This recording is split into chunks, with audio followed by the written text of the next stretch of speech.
And as leaders, we have to be adaptable, flexible to do things sometimes that have never been done before. And as leaders and ever learners, we are growing that ever learning muscle to do that which we have never done. That's that adaptability to the new situation as an ever learner. See challenges as opportunities to improve. I think so often we don't do that. It's easy to have a fixed mindset, right? Either I know it or I don't, either I'm good enough or I'm not, as opposed to a growth mindset of I don't know that yet.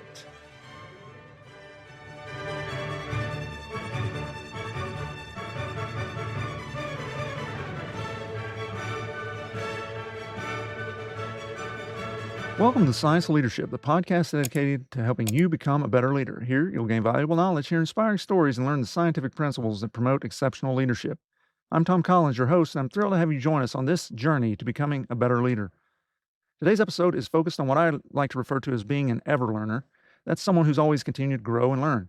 To explore this topic, I'm honored to be joined by Lieutenant General retired Scott Dingle, the 45th Surgeon General of the United States Army and Commanding General, United States Army Medical Command. Lieutenant General Dingle led during times of both peace and crisis, including guiding Army medicine through the COVID-19 pandemic. A graduate of Morgan State University with a Master's in Military Arts and Sciences and multiple advanced degrees, he's a leader who's exemplified resilience, compassion, and vision throughout his career. As we discuss the idea of ever-learning, we'll unpack what it means to be an ever-learning leader, why it matters, and how each of us can put into practice to grow into the leaders our teams will need tomorrow. General Dingle, thank you for joining me today, and thank you for your service to our nation. Thank you, Tom, for having me. It's an honor to be on here. And I tell you, just excited to see what you're doing. And just this opportunity to talk about leadership is just excites me and is near and dear to my heart. Thank you for what you're doing. Thank you, sir. Well, as someone with 3 degrees, graduate degrees, I know you're someone who's committed to continuing to grow and learn. To begin with, can you kind of describe to me what it means to you to be an ever learner? Absolutely. An ever learner. Tom, to me, an ever learner refers to someone who has the mindset and the commitment and the practice of continuously seeking knowledge, skills, experience, leadership nuggets to throw in the rucksack without stop. Keyword is continuous. Didn't say temporarily, a temporary learner or intermittent learner, but continuous ever learner because it indicates that it's a continual process. It's a continuum that doesn't stop. It's a journey, not a destination of learning, of taking those things, those experiences, and applying them to our lives so that we become better leaders, not perfect leaders, because there's no perfect leader, but yet the quintessential leader as it comes to us as we strive to reach that journey, or rather travel along that journey of leadership. What also comes to mind, I would add, is as we're traveling along that ever learning journey of leadership, there's a requirement of what I always tell my leaders of being an adaptable and flexible leader, because as I'm going through the process of continual ever learning, there's going to be times that unexpected turns come up along the journey. Wait a minute, I thought that this ever learning thing was straight. I got it, that it's continual, that it's a journey, not a destination. But I thought it was just a straight thing. No, no, no. It's filled with twists. It's filled with turns that requires us as leaders to adapt to situations, adapt to crisis, adapt to chaos, because it's not a cookie cutter straight line approach to the learning, but it's going to take adaptable and flexible learners to get to that journey of leadership excellence.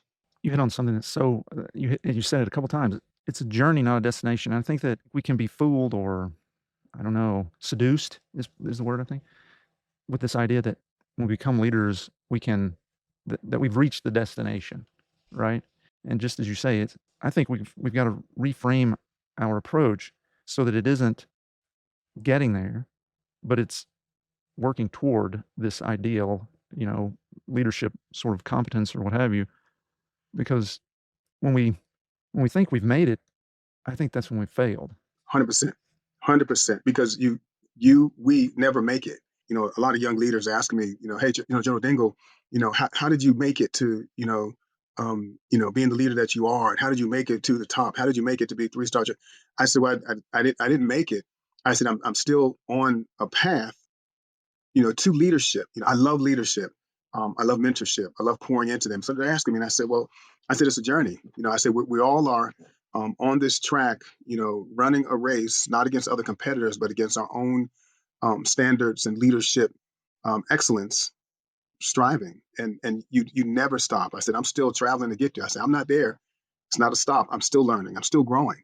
And that's what it takes, because today's leadership octagon, you got to be able to wrestle with new challenges, and you can't use old leadership methodologies that are not applicable to today's generations and today's problems to win, to effectively lead through crisis, chaos, change, challenges. That takes a continual traveling. So I'm not there. None of us are there. I look at some of my mentors and leaders, and they tell me the same thing, hey, sir. And again, I look to them like, man, y'all are the statue. No, no, Scott, I'm not the statue. I said, I'm walking the same journey that you're walking. Let's walk together. Yeah. Thanks for sharing your perspective on that. I think we resonate on it completely, and maybe because we are ever learners in a real sense. Yes. As you look back over your career, do you have a good story that kind of demonstrates what it looks like to be an ever learner? What comes to mind is, two times real quick. And the first one is Second Lieutenant Dingle. When Second Lieutenant Scotty Dingle, came into the Army, from Baltimore, Maryland, they sent me to, the basic course, officer basic course in San Antonio, Fort Sam Houston. I'm a second lieutenant, and they're teaching us all this stuff about being leaders. So we're equipping our kit bags with this knowledge, and I'm like, okay, man, I'm ready to lead my platoon, and it's our first, position of military leadership. And I'm like, okay, good. As we get there, and it's everyone's big thing about your first day on the job, and you're the platoon leader of these 45 men and women, these soldiers who are going to look to you, the leader.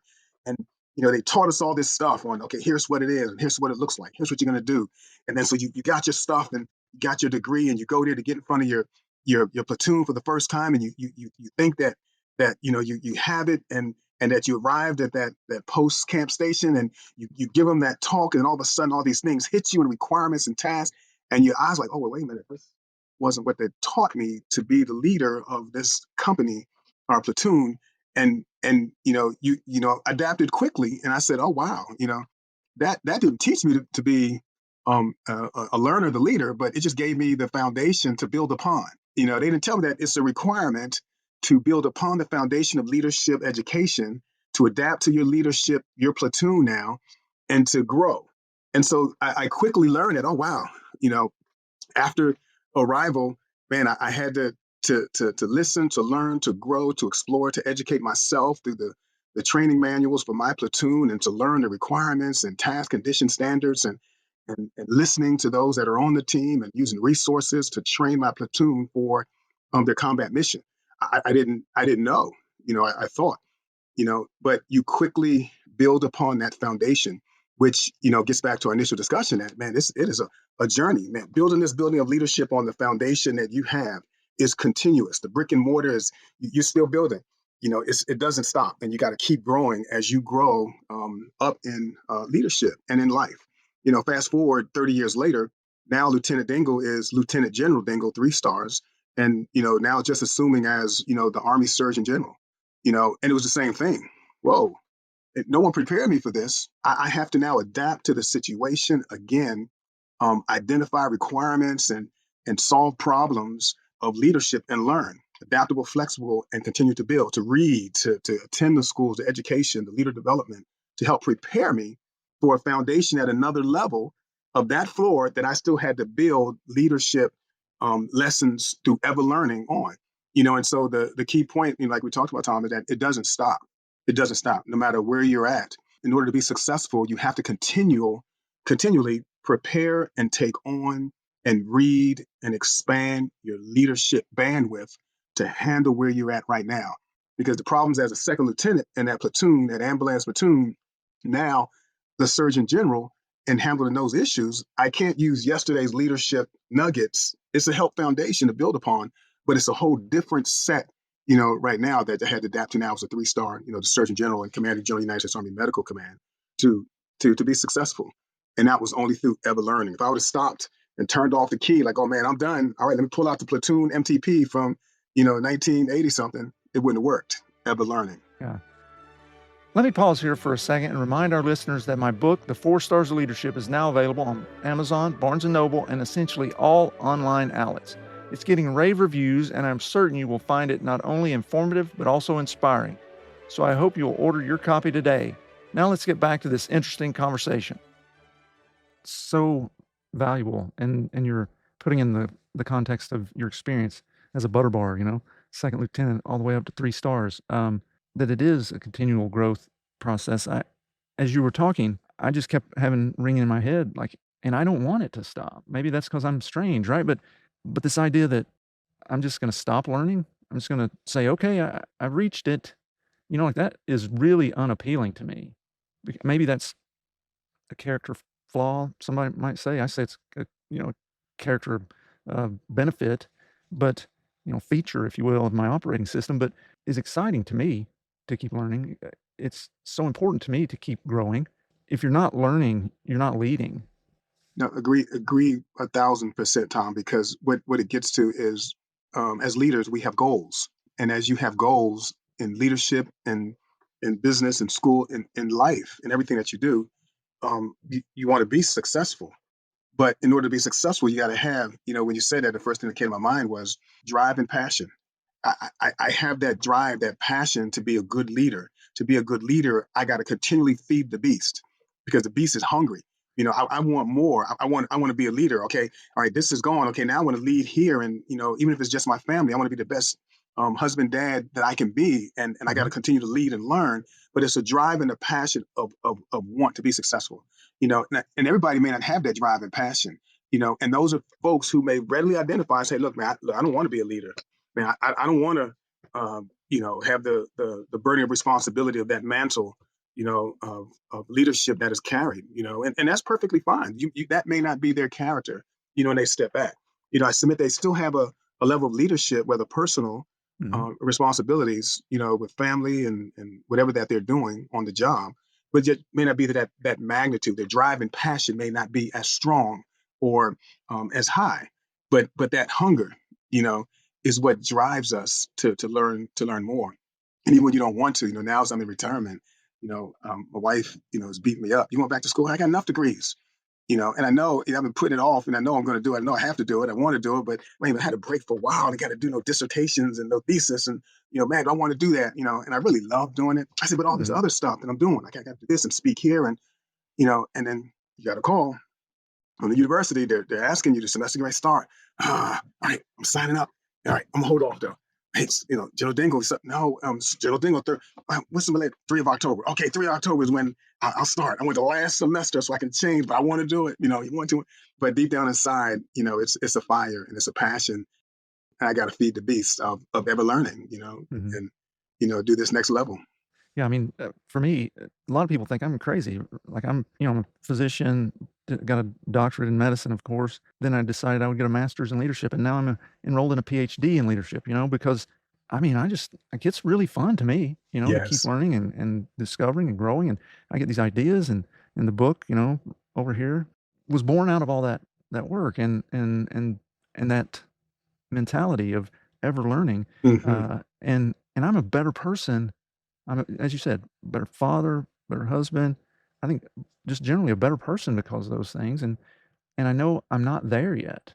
Yes, yes. I think as we go through life, it's like, we all are our leadership pencil that we have. And then at times, when you keep leading, you're using that pencil, it gets dull. And then you're like, oh my Mm, God, I got to sharpen this thing. And it gets dull. And that passion, what? You go back to get a master's of leadership, Tom? What are you crazy? No, it's my leadership pencil. I got to sharpen. And yeah. any mode and opportunity to sharpen that leadership pencil to provide the excellence to others, those we lead, our loved ones, our teammates.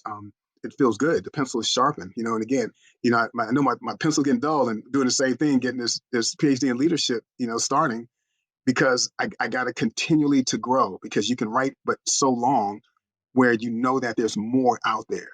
And when there's more out there, I want to keep writing for others because others are reading what you write or watching how you lead and the Mhm. things that you're doing. And any way to sharpen that tool is a better leader to those that you lead.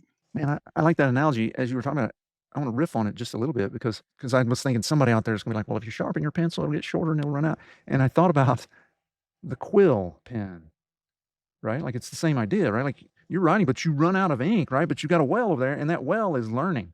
You put that quill in there, you take up some of that ink, and you write. And then it's like, okay, it's time for me to go back to the well, and you do that and you keep, and then you can write and write and write and keep writing, and you don't ever run out per se. I think that's brilliant. This idea of the writing instrument. But then adding on top of that, it's a mechanical pencil. And all right, I got the lead that I've secured through processes, so I can keep writing to change the lead to Yeah. keep writing. And then for the legacy pencils, all right, once it gets down to here, this is your life. This is Yeah. your lifespan, and your lifespan lasts but so long on the continuum of life. And so your opportunity to lead with your Yeah. pencil is going to be as long as your life is there. When the pencil ends, again, our lives are not finite physically in this world. All right, we're done. But while we are here, Yeah. the time that I'm here, man, I'm going to write the best that I can. Because like I again tell my leaders, the rest is yet to be written. That term, that Mhm. phrase, by you. So write while you can. While the pencil is still here. Yeah. I love it. That's great. I have to use that idea in the future. It's really good. Well, we kind of described what it looks like. We've kind of started moving into why it's so important that we continue to be ever learning. From your perspective, do you have a good story that demonstrates where your commitment to being an ever learner actually translated into operational success? Had you not been that way, it may have been a failure. Oh, absolutely. And maybe not necessarily a failure, but maybe not far along the path of success. And the first thing that comes to mind is as a major attending Command and General Staff College and the opportunity to attend the School of Advanced Military Studies, SAMS, at Fort Leavenworth. Me being a medical service corps officer, Army medicine was not allowed at the time to attend SAMS, and it was just opening up, and so I'm at the cusp of the door, knocking to attend and apply.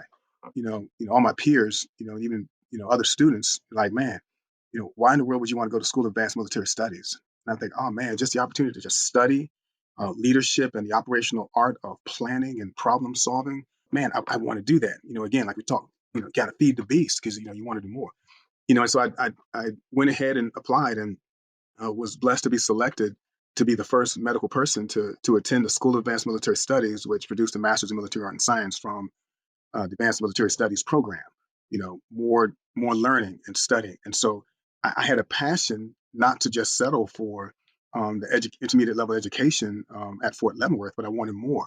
Why you need another master's for? You already got two, three, three. Well, no, I want to learn as a leader and be a better planner and an operator and understand the art and study the art of leadership. And so, went through that year, was the first one to be selected, went through, and then was blessed to take that experience of being the first medical person to go through SAMS to Fort Bragg, North Carolina. Find myself now in 18th Airborne Corps as a combat planner. My bosses said, "Well, no, Scott, you're going to be both, the TSG at the time, General Pete, you're going to be both the medical planner for the 44th Medical Command, the Corps Surgeon's Office, and then also 18th Airborne Corps." We get there, and the CG's like, "No, Scotty, you work for me. Go to Afghanistan. Go to Afghanistan." And I'm now on the ground in Afghanistan in the early days of combat plans. And I'm like, "Oh, wow." In the CJ5, and they're like, "Scotty, you have phase four of of operation of OEF, or Enduring Freedom, I think it was called." So I'm in Afghanistan and phase four. And now I got to reach back to all the education foundation that was taught to me through SAMS, on top of being the medical person, learning the SAMS education. And now you're in Afghanistan doing phase four. First, I had a complex. I said, wait a minute. Why am I phase four? Why can't I do combat operations like Johnny, the infantryman and the Marine and the Ranger guy? I want to do phase two and three. Oh, you give the medical guy phase four. Okay, I got. So I had a little chip. Well, phase four, fast forward even more, ends up being the transition phase of the entire theater, provincial reconstruction teams, the PRTs, and so me assembling for the theater, all the PRT sites, going out to bomb where things were bombed, and I'm sitting there putting together the PRT with the State Department and Special Forces and ForceCom and CENTCOM, and it's me, putting these plans, together that I learned through a process where some stopped and didn't want to take that challenge of advanced military studies. Me being that desire to be an ever learner, like, no, I want more. And then that created an opportunity now for operational and tactical implementation of the education that you learn. And this here, I'm on the ground in Afghanistan actually doing the entire plan. Fast forward, combat operations close, and what happens during phase 4? After I leave, oh man, I wrote that. Was able to develop that and led that plan. But if I was not an ever learner and had stopped or had settled for less, you can be an ever learner, but yet you may not aspire and run as fast as you're supposed to run. If I'd have ran slow and settled, you know what, I'm gonna take a break. I'm not. I would have missed an opportunity to apply a level of learning and education that very few people are fortunate or blessed to receive. And it was a tremendous experience that just was like, blew my mind. It was amazing. I mean, that's a great example, and I'm reminded of some General Dave Rodriguez told me when I interviewed him for my study of 4 stars. He said, "What you were yesterday is not good enough for tomorrow," and that's hard, and that may seem harsh, but I think it's 100% correct. No matter what we're doing, no matter the leadership context, we have something or someone we're competing against. That may be another company, a nation, a disease in medicine, or any host of other competitors or adversaries, but we can be guaranteed there's something or someone out there that's standing in the way of us accomplishing our goals. And when we as leaders become complacent, settle for good enough, I think is how you said it, right? Yes, And we're yes, convinced we have it all figured out and don't need to keep improving, don't need to be growing. That adversary isn't taking the day off. It's like you'll remember this from Rocky 4, right? Like if you think about Rocky 4, the Russian boxer, right? Ivan Drago, he never took the day off. He was always in some kind of lab where they had him hooked up to something. He was always in the gym. He was always becoming stronger or faster. And to beat him, Rocky had to really put in the extra effort. He never was resting. He was never settling for good enough because he knew that Drago was out there getting better. And I think the same is true for our lives as leaders. yes, Whoever or whatever, for our listeners and for us, whoever your Ivan Drago is, you can bet they aren't taking a day off, and neither can we if we're going to continue to compete. absolutely. It's evolutionary. You can't settle for yesterday's victory in the ring when you got tomorrow's opponent. And so absolutely never took a day off preparing for the next fight. And the same way is with leadership. It's evolutionary. The time and the day that we stop evolving as leaders, we become extinct because things change just like dinosaurs so fast. And if we don't change, we become irrelevant. Are you wrestling yesterday's issues when today's problems are for today, not yesterday? Change is man. If we never changed from who we were 10 years ago, we wouldn't be where we are today. 20 years ago. One of my sayings that I love is, change. A bend in the road is not the end of the road unless you fail to make the change. As leaders, man, it's continual. Every day, you got to build upon it. You got to change the approach to get better so that you can beat the opponent, so that you can win or master, the program. But it's evolutionary. We just don't rest or stop.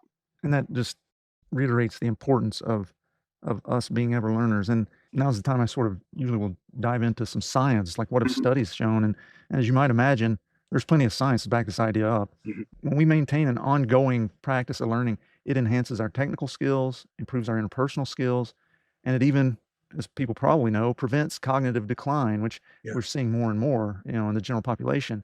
And so I can highlight a few studies. There are a bunch of them, but listeners will be familiar with Amy Edmondson's work, where she found that teams with leaders who model curiosity and openness to learning develop higher psychological safety, and that increases collaboration and innovation. Carol Dweck, whose work on the growth mindset is phenomenal. I highly recommend her book on the subject. But her renowned research demonstrated that leaders who approach challenges with a growth mindset foster resilience and performance in their organizations. And similarly, Heifetz, Greshau, and Linsky argued that the ability to adapt and continuously learn is essential for leading in rapidly changing environments. You were hitting on that. Is there any more rapidly changing environment than what we're facing in these current days? Hmm. So leaders who are ever learners not only improve their own capabilities to lead, but they serve as role models for those that they lead in the same way. And so there are a couple of studies I can highlight there. In 2021, Samantha Kranz and her colleagues found that when leaders are dedicated to learning, they Hmm. foster organizations dedicated to learning, which leads to improved capabilities and performance throughout the organization. Additionally, a 2009 study by Gong, Huang, and Farr in Academy of Management Journal showed that leaders who maintain a learning orientation positively influence team creativity and long-term performance. So together, these findings really demonstrate strongly that ever learning is not just a nice trait, but it's a fundamental to leadership effectiveness. Yeah. No, in fact, it is 100% true. The science is becoming quickly the art because everything that is said is spot on, but yet now we have to absorb and take it and now apply it to the Mm. canvas that is in front of us, our art, taking that science and those studies to be, my God, quintessential leaders, or, I like to say rather, leaders of excellence, leaders of Mhm. excellence. You hit on something that's kind of a hidden, at least hidden, I think, to some people who just see the title of the podcast, the science of leadership. But really, Yes. my goal here is to weave in the science with the art, right? Yes. That's why we talk about the stories and what is, how does this look in real life and all that. But you're right. I mean, it is taking those principles. What are the proven principles? How do they translate, as you say, onto the canvas, Yes. to become the art of your own leadership? No, absolutely. Absolutely. Well, Lieutenant General Dingle, we've defined what ever learning is and explored why it matters. Now I'd like to turn to the practical, Mhm. sort of tips that our folks can do. What steps would you say leaders can use to build a habit, exercise the muscle of ever learning? The foundation to build upon would first be is make sure that you're hungry, and the fact that you got to feed yourself when it comes to leadership and being an ever learner. With that said, of you have to be hungry, to feed yourself, to nourish your leadership muscles. You got to read, you got to study, you got to observe. The first one you mentioned, I heard you say the word, I would say is, you got to be curious, have a curiosity or a strong desire to explore new ideas and concepts in areas of interest. You have to, also be an adaptable leader. You got to be adaptable because you can't just be rigid to change or to leadership, because we become combat ineffective or ineffective when we're inflexible, when we're not adaptable. There's this one story I'll share quickly. I had just become the Surgeon General, and we just finished COVID, and we were going through the largest hospital merger in our nation. The Army, Navy, Air Force systems with the Defense Health Agency oversight. A hugest merger in our country. As we were going through this merger, the presidential commission, came to interview me. They did all the surgeon generals, and they come now do the big green machine, Army, and the interview went for an hour, went great. Thought I was hitting it out the park. It's about leadership, what was going on. We need your insight, General Dingle, and I'm hitting it. They're like, yeah, yeah. I said, okay, yeah, I'm doing it. They had that take. Oh yeah, absolutely. And then, Madam Secretary was closing it out, and she said, Joe, do anything else? I said, no, ma'am. And then one of the members, retired admiral, said, Madam Secretary, can I ask Scotty something? And she gave a statement. She said, oh yeah, absolutely. Please go on, Admiral. And she said, it was Admiral Brown. Admiral retired Brown said, Scotty, you talk about leadership and what's going on with this merger. You said this about unity of effort and leadership and unity of command, and you meant this. I said, yes, ma'am, that was right. And Scotty, you said this about it, and I said, ma'am, that's right. And then she said, Scotty, you also said this about the leadership, and I know what you mean. I said, ma'am, that's right. And so I thought, man, I could hit it out the park. Man, this is gonna go great. She sees it how we see it. And she said, Scotty, as a leader, I know exactly what you mean because when I was, the commander of Nav Fleet Pacific, as a 4-star, I said the same thing you said when we talked about the leadership, what was going on in different services and in the Pacific, and I told my boss the same thing. I was like, "Yes, ma'am, yes, ma'am," and she said, "You know what he told me?" I said, "What, man? What did he say?" He said, "Well, Admiral, if you can't ride 2 horses, it may be time to go home." I said, ma'am, I'm riding 2 horses, and what her point was is that her boss told her that she was telling me that change is going to come. And as leaders, we have to be adaptable, flexible to do things sometimes that have never been done before. And as leaders and ever learners, we are growing that ever learning muscle to do that which we have never done. That's that adaptability to the new situation as an ever learner, as we apply it. And so the next thing would be open-mindedness, because we got to be open-minded to the new ideas and receptive of viewpoints that are different or that we may never heard of. In this case, I had not an army. Hey, one leader, Mhm. Scotty, this is your new time. So you better ride 2 horses, or ma'am, I'm riding. And I rode 2 horses. And so now the self-reflection of the experiences that you go through as an ever learner, and then applying those and seeking and looking at what worked, what didn't work, getting rid of what didn't work. But as I ride these 2 horses in this new ever learning environment, man, here's what I need to do. And then now train the trainer. Now take it to my other leaders, my generals and commanders on, hey, look, here's what you have to do to be successful. It's resources, be resourceful in looking at books, online courses, workshops, or anything to help in that process. But then, last one I say would be persistence. Mastery takes time and effort. Mm. Mastery takes time and effort. Being an ever learner takes time and effort to master the point of that learning is continuous and to be the best learner that you can be for those you lead, whether at home or on the job. It still takes time, and so we got to invest that time in there, as you're feeding yourself. Mm. Those are great. Thank you for sharing those and bringing in that story from Admiral Brown. That also was so additive. As I was thinking about these things, I like to try to crystallize a list for our folks. I usually enumerate them and so that people have a take-home package. And I feel like you hit on a number of the same ones that I kind of came up with. The number one that I had was adopt a growth mindset. And so you were saying about Yes. being open-minded, right? So Yes. see see challenges as opportunities to improve. I think so often we don't do that. It's easy to have a fixed mindset, right? Either I know it or I don't, either Yeah. I'm good enough or I'm not, as opposed to a growth mindset of I don't know that yet, right? And so number one, adopt a growth mindset. Number two, seek feedback often. Actively ask peers and those we lead for candid input and be willing to receive it in a way that's good. I remember I think it was General McKenzie when I interviewed him. He was talking about don't bite people's head off when they give you, Mm. negative feedback, right? Because then they won't give you the feedback that you need to do a good job. So always be seeking that feedback. You mentioned read broadly and deeply, stay curious. That's about leadership and science in the world, right? Like what can you learn today? I think that's a good one. That leads me into the next one, which is reflect regularly. Take time to analyze experiences and extract lessons. I remember interviewing Admiral Jim Hogg, who unfortunately passed away in January of this year, but just a wonderful man. And he said that every day, at the end of the day, he would review his experiences from the day as a leader, and he would say, "What can I take away from today? How can I be better tomorrow because of those things?"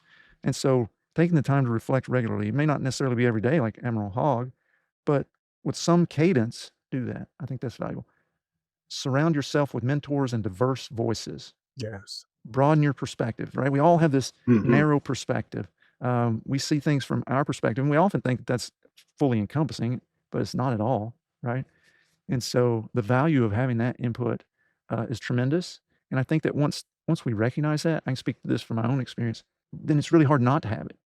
Like you begin to seek it out more and more once you have gotten that, because now you realize you're so much more effective when you can bring together all these different perspectives and get a better sense of the reality. Yeah. And so I think that those people that don't surround themselves with mentors and diverse voices that are really cutting themselves off at their own knees, as Yes. leaders.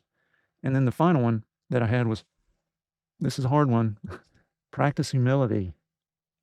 Acknowledge what you don't know, and model openness to others. So I remember a little confessional here. A good friend in medical school. His name was Eric Beauvoir, and he one time he said, "You know what your problem is? You're never wrong." That's what he told me. And it wasn't that I was never wrong, right? That wasn't what he was saying. He was saying I thought I was never wrong. And that stung, man. That stung so bad. But I'll tell you, that moment, I mean, I remember where I was standing, what we were doing when he told me that. And that was not 30, it was 28 years ago or something. That moment, I still remember it because I think that moment was instrumental in changing the trajectory of my life. Because in that moment, I did hear that diverse voice, that different perspective, and I said, "I can't say that he's wrong. I've gotta change," right? And so that was a jumping off point for me to become I think I'm not there yet, as we talked about early on in the podcast. I'm not there yet at all. But man, I'm so much further along than I was, and that moment was an instrumental point where I was like, "Ah, yeah, I gotta change that." So those are the ones that I came up with as I was thinking about it.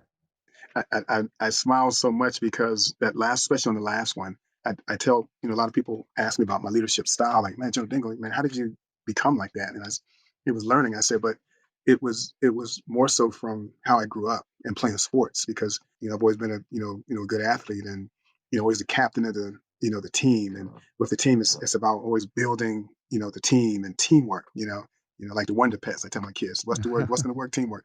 And as I was in college playing for Morgan State, free safety and, and great season. And I had such a passion, you talk about your passion for leadership, my passion for the game and, leading the conference, one of the conference leaders and tackles and up to interceptions and fastest thing. And and I had a passion. And one day, we were practice and my roommate was defensive end and Mike Butts. And we were in practice and the thing that I had to control was that passion. You talked about that humility. It wasn't that I was, arrogant. No, not at all. But my passion was just so over flowing that we was in the huddle and we're playing. You make a play, something happens, and I'm like, doggone it, the linebacker, you know, Bruce, what do you do? Get your, don't miss your, no, hit your blocks. What do you do? You missed the block. You missed the tackle. What do you? I need you to do this and that. That's right. And in every play, it was Scotty. Come back to huddles, you're gonna hear from Scott. Scotty, doggone it, Keith, you better pick up your, you know. And my defensive end told me one night, we came from practice, we was in our rooms. He said, Scotty. I said, what's up, Mike? He said, come on, man, you got to stop. Stop what? Man, every time we come back to the huddle, something happens wrong, you jump down everybody's throat and everybody knows that they don't have to hear from you. And man, they want to come back to the huddle because, you're going to jump on them. I was like, oh, man. I said, and if you know you love, but you can't, I was tearing them up because of that passion. I said, oh, man. And I listened. I said, you know what? You're right. Which had brought me this phrase that I always told my leaders, in Army medicine, that, as you drink from the cup of success, um, home on the job in leadership, as you drink from the cup of success, don't become intoxicated with the hubris therein. And you may not even realize it, but you got to watch those little things because it impacts others. It impacts others. And so you have to watch the perception that as you walk this leadership path on how those that are along the margins watching you walk the path because they see you and and your example means a lot, as well as those that are walking the path behind you, how you're impacting them with your leadership. So that ever learning leader has to be, self-reflective, looking back, like you mentioned, reflecting regularly to analyze, well, man, what just happened? What did you do or didn't do, even though you didn't mean it? I'm as smart as now. But here's the perception. And so it's, man, that self and introspective look is sometimes tough, but it is so necessary so that we can adjust our temperatures, and acclimate to those that we lead.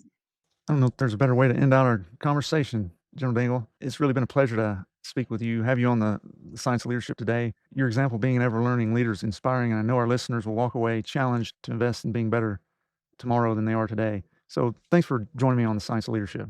Tom, thank you. It was an honor. Thank you for what you're doing to the leadership landscape, pouring into us all as ever learning leaders and those who are just finding out what ever learning leadership is.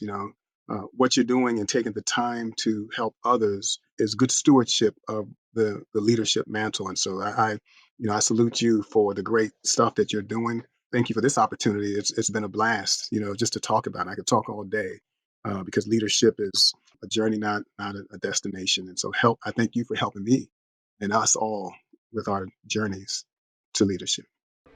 Thank you for joining us on this episode of The Science of Leadership. We hope today's discussion has inspired you and given you valuable insights to help you become a better leader. Remember, leadership is about helping those we lead do great things. It's a journey of continual growth and learning. When we embrace that journey with curiosity, courage, and humility, we can confront challenges, overcome barriers, and foster environments where everyone can succeed.